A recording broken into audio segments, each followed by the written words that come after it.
Assalamualaikum warahmatullahi wabarakatuh. Halo teman-teman semua, terima kasih sudah mampir ke channel Cerita Horor Story. Sebelum kita mulai cerita horor yang seru dan penuh misteri, kali ini saya punya permintaan kecil nih buat kalian. Kalian jangan subscribe channel ini. Kalian jangan subscribe channel ini, tapi kalau kalian suka dengan konten ini saya akan sangat senang kalau kalian menuliskan Waalaikumsalam di kolom komentar.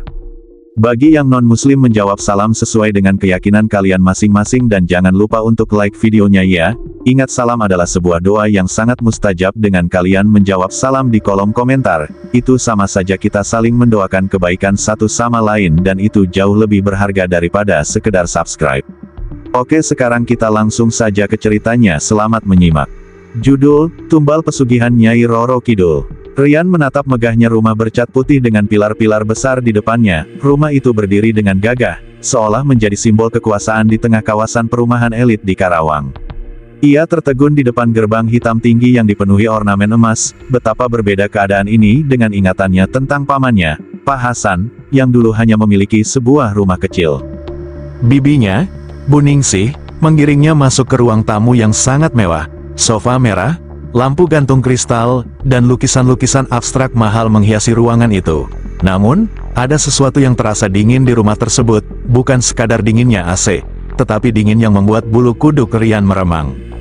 Malam ini, anggap saja rumah ini rumahmu juga, ucap Bu Ningsih sambil tersenyum. Namun, malam itu setelah makan malam bersama, Rian merasa ada sesuatu yang ganjil. Ketika ia masuk ke kamarnya, jendela besar di kamar itu terasa mengintimidasi. Suasana menjadi berat dengan udara yang terasa menekan. Tiba-tiba, ia mendengar siulan panjang, diikuti suara lirih seperti seseorang memanggilnya. Hari-hari Rian di rumah tersebut mulai terasa aneh. Pamannya, Pak Hasan, mengajak Rian membantu di warung makan milik mereka, Raja Sambal. Di sana, Rian diperkenalkan dengan para karyawan, Kirman, kepala dapur yang selalu serius, Warno, pelayan yang ceria, dan Puspita, pelayan pendiam namun ramah. Di dapur, Rian menyadari ada ruangan kecil yang selalu terkunci. Beberapa kali ia melihat Kirman atau Pak Hasan masuk membawa sesuatu.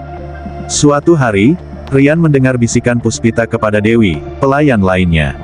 Malam terakhir Satria kerja, dia bilang mau ke rumah Pak Hasan untuk bicara soal pekerjaannya, tapi setelah itu dia tidak pernah kembali, bisik Puspita penuh ketakutan.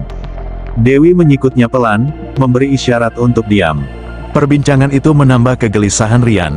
Malamnya, saat kembali ke rumah, ia berusaha menghilangkan kecurigaan.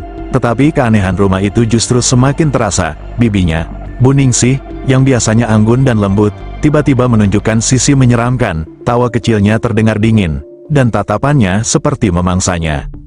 Saat Rian terbangun dari mimpi buruk tentang bibinya yang berubah menjadi makhluk menyeramkan, ia sadar bahwa ada sesuatu yang salah dengan rumah tersebut. Larut malam, ketika ia mencoba menyelidiki ruangan terkunci di warung, ia menemukan jejak kaki basah menuju dapur. Ia juga menemukan ponsel dengan foto Satria, karyawan yang hilang. Wajahnya sama dengan bayangan yang sering terlihat di jendela kamarnya.